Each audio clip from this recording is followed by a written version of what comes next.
Good morning.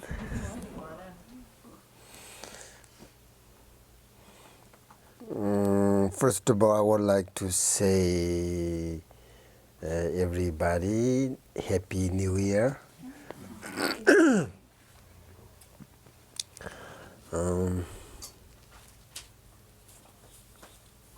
Seven line supplications, pass around that. We'll practice that today.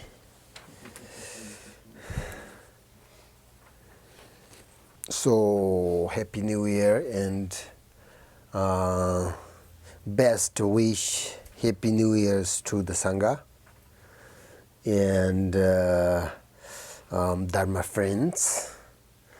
And also I wish holy masters, good teachers, those who remains in this world, and may they live long life, healthy, and may they successful their Dharma activities in this year. And also all the Sanghas of Buddha Dharma all remains practice genuine harmonies, also very healthy, and all sort of auspicious may come up in this year. And the best wish to have peace, compassion, love and kindness, bodhicitta in this world, and each living beings. And also I really hope this new year also brings you a lot of good and fortunate things. And also it is very important for all of us should pledge or resolution every single day to develop our meditation practice and to increase as many good and virtues things as much as we can. So I'm going to start fourth my preliminary practice in this year, and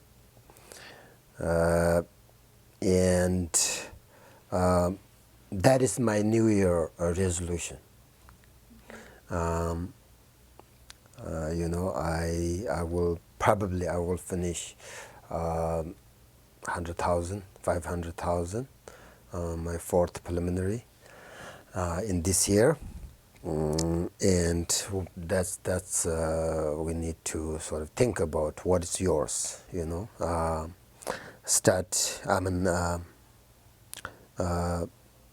that's mine, and also you should think about what do you want to practice or something else in this year, something different than last year. You should think about it, and you can think about it, practice your preliminaries. You can think about what else, become a vegetarian in this year. You can think about practice at least 30 minutes every day, every single day. You can think about practice more sort of about bodhicitta and compassion. So many good things that you can think and you can do in this year. So you should do something that good for you and good for others in this new year. So we should think that for ourselves that this year will not be definitely worse than last year. That's we need to sort of think, and instead we should visualize it better year, right? With joy, happiness, healthy and prosperity, more practice, all these kind of things. But all of these good things depends upon what you're doing, right? What is your your promise. What should you do in this year? That's we always do. Some New Year's, every New Year come up, we should do something that's good for us. Something do, and kind of you guys do that. Something like resolution. What's your New Year resolution? And I mean, this is Tibetan New Year, but maybe you have already that in your mind because your New Year last month, right? So if you don't, you should think about it. Not you don't have to do very difficult things, Maybe just like do something very easy and do that every day. Never forget until next year. So that's very important.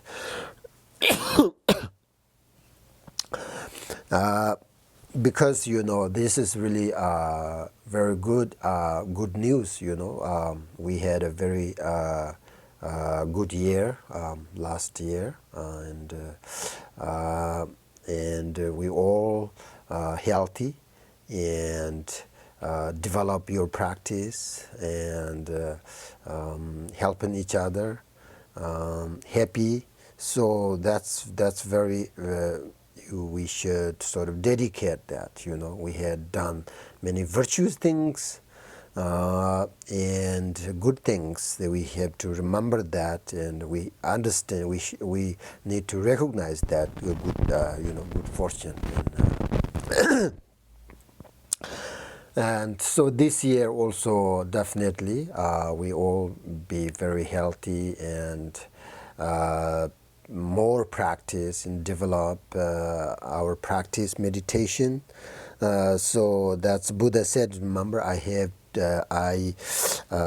shown you the method, right? That lead to the successful or liberation, or But you should know that liberation depends upon yourself. That means. I mean, this is very brief and short teaching, right? I have shown you the method that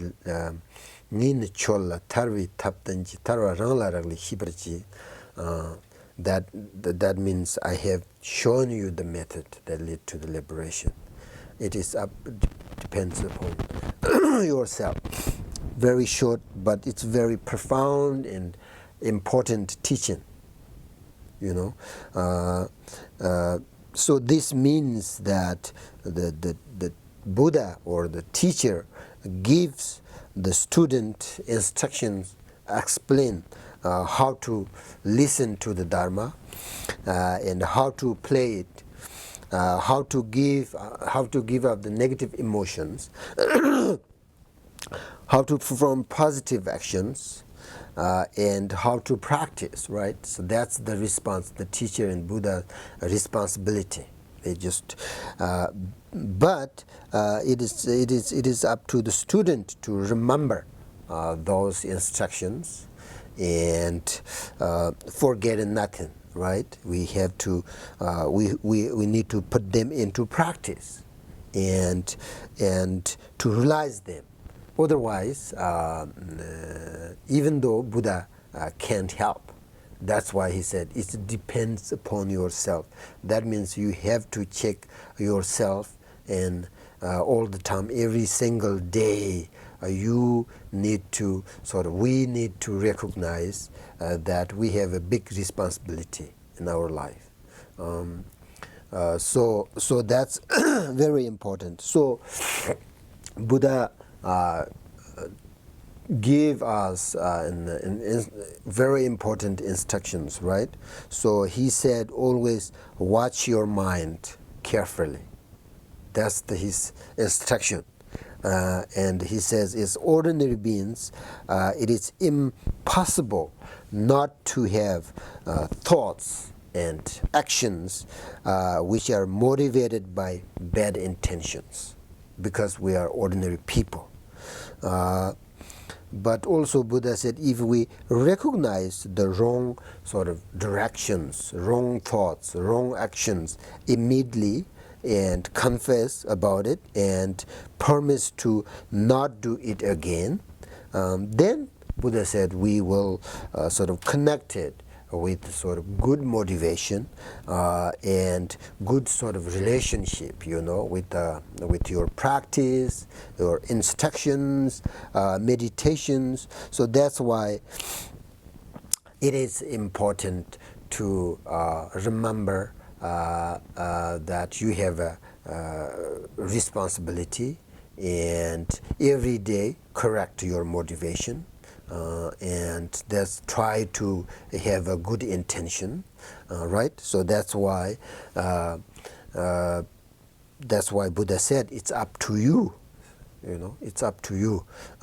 If we don't have the instructions, then we don't know, right? We don't know how to, even though we want to practice or take care of our life, we don't know. So that's why the Buddha said, I give you the instructions, right? So if you don't follow me, then I can't help.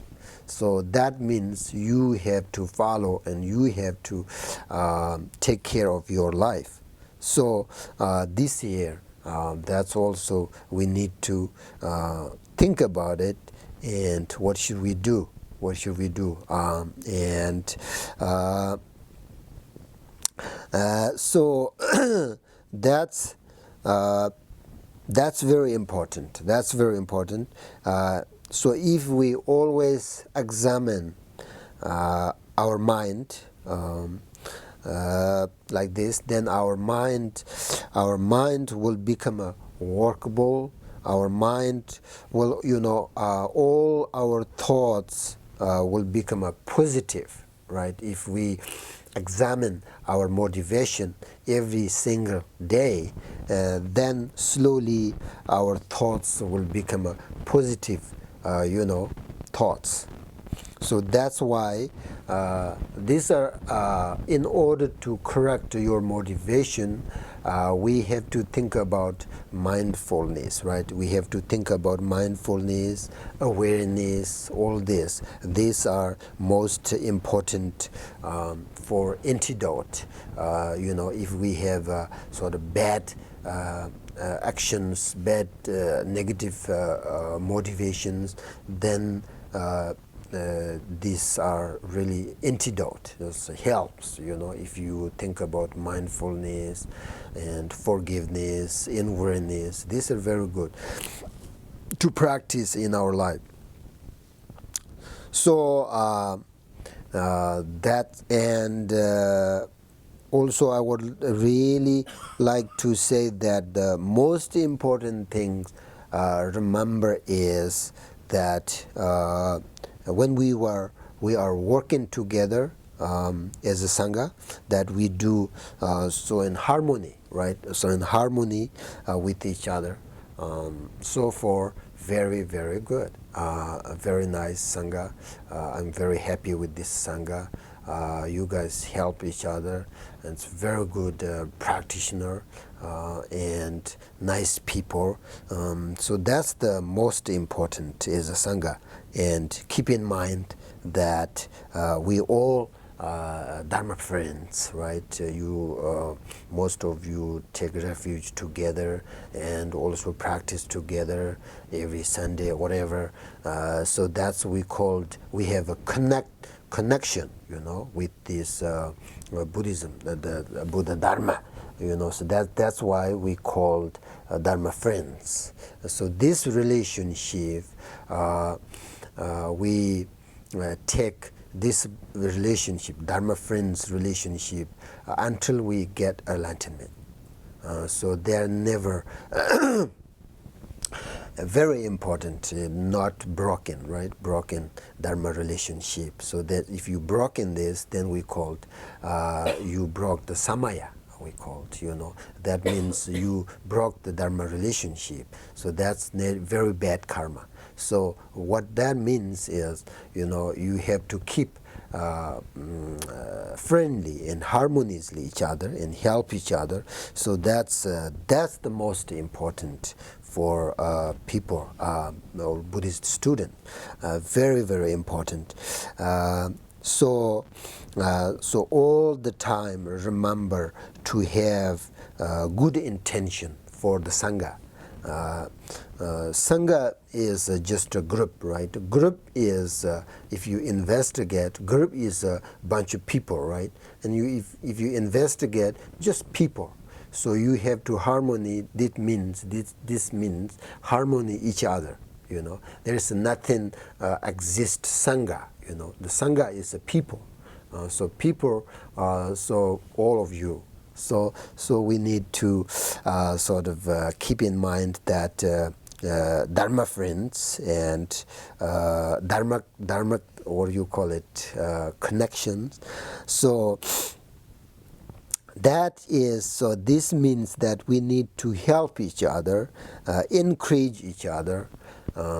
So in Tibet, Dharma friend means when usually you are healthy, you are happy, that's okay. Then you don't have to help. But once you have, you sick, you have a difficulty, that time you need to help each other, right? So we need help. Then you have to help. Usually that's fine, but so that is our intention and our motivation. So the Buddha Bodhicitta Sangha goal is teach people how to train their mind and be a good practitioner. So that's all. And so you can then, if we have a good practitioner, then we can help sort of build an enlightened society, right? So that's our goal. We need some very good practitioners. Then we can build good Sangha. If we don't have good practitioners, then doesn't matter if we have thousands of people in the Sangha. Nothing, just meaningless Sangha, right? So if we have even though one person good practitioner, then this Sangha is very beneficial, very benefit. For instance, my root teacher Khenpo Rinpoche and second root teacher Khenpo Jigme Panso, they have same root teacher. They called his name was Tabga, Khenpo Tabga. Very long time, right? Long time. So my grand teacher. So he had most of time he had like 50 students. It's a Shada, it's Shada, and so 50 students. And then my root teacher, he passed away, right? And then my root teacher in Khenpo Jigme Panso, Khenpo Panse Rinpoche, after that, their root teacher passed away. After that, the Chinese became, right, destroy everything. There's no Buddhism almost, people's mind. In mind they have a Buddhism, but otherwise like temples and good meditators, they killed and destroyed everything. This is just gone, right? Nothing there. And then 59 and 60, 70, around like that, they little bit say, okay, you can practice. And then they start, Buddhism in Tibet. And then we are looking for a teacher, right? Now we are looks like very new. We need to build everything, monasteries, and we need to find a good teacher. So then those two teachers in Tibet, only this I can say only these two teachers, Khenpo Panse and Khenpo Jigme Panso, they open the Shada, big, the university, and they teach. And so whole Tibet right now, it's like we have Dharma, Tibetan Buddhism. It's whole. It's like it's better than before because of these two people. They did that. So that means we need good students. We need good students. It's difficult to find many good students, right? But at least 1, 2, 3. If we have, let's say, for instance, if we have 10 people, maybe we will have like 3 people are very good students. They will do continually, right? For instance, your teacher will die, and then you have a responsibility, and you have to, continually, keep your lineage and help others, teach others. Doesn't matter. The Westerners, you have, black, yellow, doesn't matter. So if you have a good practice, then you can teach. You have experience and you understand how to teach. And in order to have become a teacher, it's not necessarily become a Tibetan lamas, monks, nuns, Kambos, Turko. It's not necessarily. Everybody can teach if you have a good motivation. So that's why Sangha as a Sangha means how many good students. How many. This is not for fun, right? So we have a Sangha. It's not for fun. It's just we need to take care our life and help each other. And how many good students we have so far. So far we have very good students. You have done your preliminaries and the practice every day. And, some of you are really better than Tibetans, so very, very happy. I'm very happy with that. So that's very important, and don't never ever forget. Keep in mind to practice, and you have to think about in this year what is your resolution. So that's all. I today will do short teaching, short meditation, and then for fun. Okay. So first we'll practice the 7-line supplications. Padmasambhava is the most important Tibetan, the second Buddha. Padmasambhava is second Buddha, right? All of you understand. Padmasambhava came to India and then went to Tibet, and he teach their tantras and these theramas, all these secret teachings in Tibet right now are very everybody practice that because of Padmasambhava. So that's why Padmasambhava is very important teacher for the Tibetans and everybody. So Padmasambhava said that once you have something new, you have to. If you have obstacles, you have difficulties. He said you have to practice and think about me, and then you can remove the obstacles. So that's why I think today is the first of New Year, so we should practice about him, and is a kind of Guru Yoga, right? So of course we all understand how to practice about Padmasambhava. So when we practice, when we say recite this 7-line supplication, we need to start by visualizing, right? Visualizing Padmasambhava. Visualize that we are sort of receiving the blessings of Padmasambhava's body, speech, and mind, right? And these blessings are sort of received through rays of light light emanating from Padmasambhava's three chakras: body, speech, and the throat, and the heart. So you visualize in front of, above your head, in front of you, Padmasambhava, and then you recite the 7-line supplication as a prayer, as a Guru Yoga practice. Then you visualize Padmasambhavas, the receive these lights or blessings. Then simultaneously we also be purified our obscurations of our body, speech, and mind in this year, right? So this year, not only yourself, for everybody's, you say, you will think about and you will say, all obstacles and difficulties, purify it in this year, this coming year, for living beings. So and then at the end, visualize Padmasambhava. Then you just melting into Padmasambhava light, and then the light dissolving into you. So that's all. And then just to relax, right? So that's we should do today.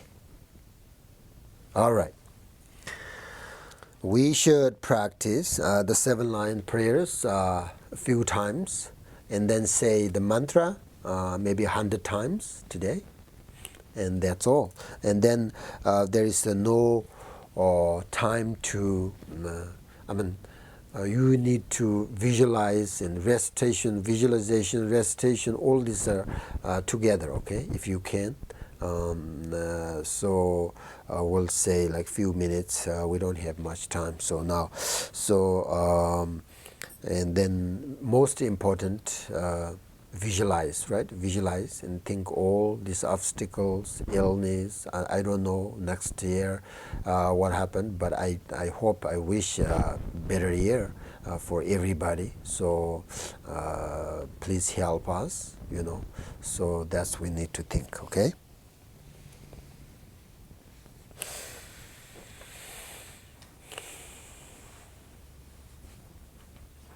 First, just 1 minute and relax your body and mind, and breathe in and out very slowly, gently, and then correct your motivation, and then we'll start the 7-line supplication.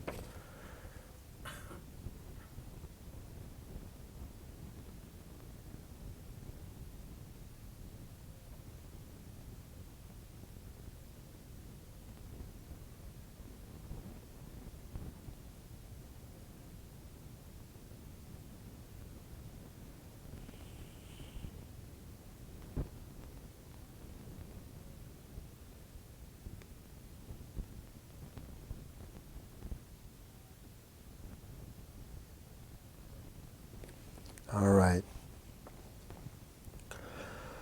Home in the northwest of land of Odhyana, the center of bloom lotus flower, the wondrous city, the renowned lotus-born Brahmakara, surrounded by vast retinue of Dakinis, following in his footsteps, I pray. Please come and visit your presence.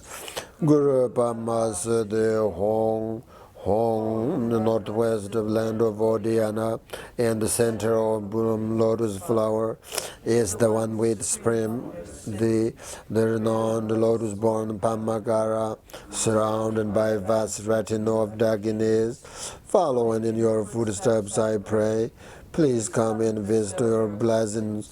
Guru Padmasambhava Hong, in the northwest land of Odhyana, the center of bloom lotus flower, is the one with supreme wondrous city, the renowned lotus-born Brahmakara, surrounded by vast retinue of Dakinis.